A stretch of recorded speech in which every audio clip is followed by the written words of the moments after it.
Hello there, welcome to another episode of World of Tanks with Ungainly Titan, and I just want to talk about update 4.5 that has dropped there at the beginning of July, a couple of days ago, for World of Tanks console. It's, I suppose you might refer to it as the Mercenaries update. And it has brought a lot of changes, it looks like to me, in the whole game. They've changed the outlook of the launcher. You have this big cinematic at the beginning, which kind of reminds me of what you'd see on the PC. Well, it's been a while since I've launched the PC game, and World of Warplanes launcher, World of Warships launcher on the PC, so it's kind of a unified theme. They've added some new buttons on the front of it as well, so you can access the store. Always amazed that you couldn't do so, that you had to enter the game to do that. They've also brought in what's new and a featured button that doesn't seem to link to anything at the moment. Now, I personally generally don't get too excited about updates, and I don't generally cover a lot of the updates, but this actually seemed to be one that initially I wasn't particularly entertained by or interested in. I wasn't too sure that I would have any particular interest in the mercenary tanks. It just struck me as more fantasy tanks, and I'm not particularly interested in buying or getting premium type fantasy tanks. Now, I suppose you could say the game always had fantasy tanks, and stuff like the Waffenträger Alpha E100 is a pure fantasy tank. I think it's probably a little more in the back of a napkin concept, and a lot of people speculate or postulate that the engineering of it doesn't make any sense, that the 128mm autoloader anti-aircraft gun that it's based on is essentially weighs about 60-70 tons, and therefore weighs considerably more, nearly half as much again as the chassis that it's top of, and therefore the whole thing is just not viable. It's top heavy as a machine, to the point where the recoil actually of firing the gun might topple the thing over. So at that level, I suppose there's always been some fantasy tanks in World of Tanks, and while I was attracted to it because of the fact that it had historical tanks, and I was very interested to know how they were going to implement historical tanks vis-a-vis their rivals, shall we say, in history, it turns out that when you play the game, you don't get that kind of experience. Partly you don't get that experience because tanks that met each other in real life are actually in different tiers in the game. So while, Panzer IIs and Crusaders are in more or less the same tier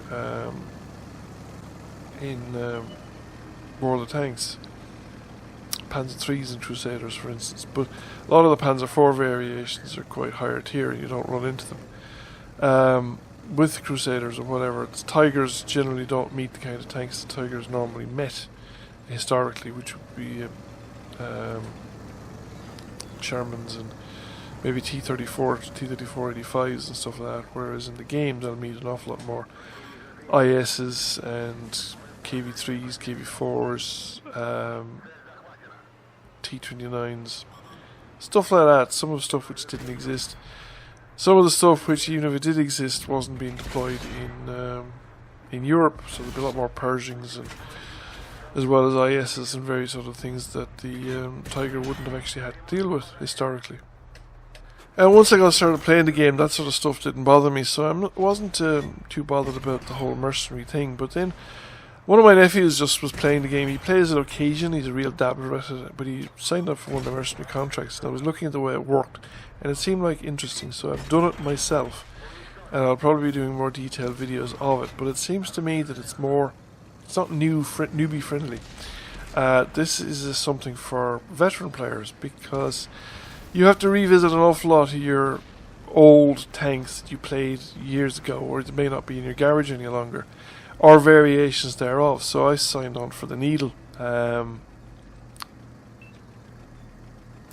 which is the tier 4 heavy tank in the mercenary tech tree. And so far I've had to play a German tank of any tier between 3 and 10, get so much experience, win 2 battles in a row, something like that. Then I had to go off and play an archer or any of the successors. So that would be the Archer, Achilles, Challenger, Charioteer, Conway, or FE404, which I had the Charioteer in my garage. This garage image actually also brings up another light. This is your mercenary garage, and I've always known the garage defaulted to the American garage and then filtered to whatever nation you'd picked. But I find it quite annoying when you're actually playing Russians or Germans to see the American flag sitting there for the 30-40 seconds it takes the tanks to load in. I also personally don't particularly like a Pacific Island camouflaged base for German Russian tanks. It just feels wrong to me. I would actually thinking of it while watching this, saying that, you know, a customized garage skin is something that I would possibly pay money for. Not a lot of money, but something in the order of permanent camo kind of money. And maybe once for each nation, like, so that I'd have a a German, a Russian, French, British, American, Chinese, whatever, different types of places. So they'll be sort of thematically appropriate. So yeah, I'm not a fan of the mercenary garage. But the Crew Pro Treads I didn't look at. But the mercenary maps, the mercenary maps is something that I am actually a fan of. Partially because a lot of them are maps that I actually liked in the first place. So just going to do a separate thing on the mercenary maps. Now I have recorded for some of them. I didn't think of the first couple I saw, and I didn't think of doing it, which I downloaded the replay, and then took the free camera, stopped the game, just took the free camera out and rode it around the map to have a good look at the map and record that. Now the problem with it is, of course, there was a lot of drift in my joystick, so I wasn't able to hold the camera still at level. So I don't know how usable that footage is. I'm going to have to review it and have a look. If it's usable, I'll use the ones that I've got.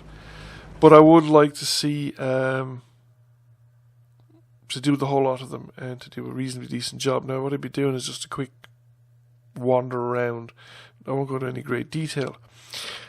But in brief, Rogues Harbour is based in port, and it is so close to port that you'll know it straight away. Kitimat is Serene Coast, and again, you'll recognise it for the Serene Coast straight away. Now, I didn't get a look around that one, so I don't know if there's been a lot of changes on the downside. Liberty Fallen, again, there's obvious and immediate changes that'll leap out at you more or less on the map. But in practice, it looks exactly the same to me. It doesn't make a lot of difference in the gameplay. Standard Don't Get Height, I haven't played or come across so far. Panama it's actually a really nice map. I really like Panama. It's based on Westfield, but that's loosely. It plays a bit like Westfield in the sense that the centre and the northwest is the place to be to do the fighting, but you don't have this massive interminable drive uphill from the bottom of the valley to the top, to the area where the action is going to be. So I think it's actually a much superior map to Westfield. Now, that said, you'll finish up a lot of people coming around the eastern side of the map, which is going to be a complete waste of time because it's kind of a bottleneck and it takes too long. The battle will be decided in the centre long before anybody on the eastern side has come to any kind of conclusion. Salvage Yard is Malinovka. Absolutely no difference except for slight cosmetic changes. Baka I've been on once. It is again very recognisably the south coast. Also very recognisably not the south coast in that the foliage and terrain is completely different. Now I went down the eastern side of the map, which is exactly the same as it is in the original south coast. However, the map indicated that things looked a bit different over around what was the promenade in the original south coast. So I don't know how different that is in terms of playability, because again, it was a map that I just saw at the very beginning. I've only seen it once, and I haven't had the opportunity to run a camera around it just to see what the changes were made. Baca, what is it? Baca. So yes, that was the south coast. Amazon is based on Arctic, but there are big changes. There seems to be a lot more foliage. Now, I don't know whether it has any practical use in terms of cover. There's more foliage, but again, like I said, whether it's practical, and there's more trees and stuff like that, but whether that's practical or whether it has good implications in terms of cover, I just haven't played it a lot. But the southern edge of the map is completely reworked. Basically, the area between Heavy Tank Corner and the southern spawn is a completely transformed area. It's essentially very narrow bottleneck. You have an elevated area. You drive from the southern spawn. You drive into a kind of a factory complex, and there's no obvious way down into the eastern side of the map. But there is actually a gap in the sort of walled or the elevated area that allows you to drive down. But you kind of, in theory, have shots to people coming around from the gap going south from the enemy spawn area. But how practical they are with all the piping and infrastructures between you and the players is difficult to say. And there's of course the timing of whether you would arrive there in time, and the danger is that the enemy would arrive behind you and you would be then cut off and subject to a crossfire. It does strike me as an area that where artillery would have a real tough time hitting you because of the sheer amount of stuff in the air above you, between pipes and whatnot. So that area is much less accessible or useful to artillery. In fact, artillery might have completely changed their firing positions on the Arctic map. So that is the maps in brief. I think generally they're a positive addition to the game, in my opinion. But some of them make little or no difference. I don't think the port ones, for instance, makes a practical difference. The map loading music sounds a bit corny to me, but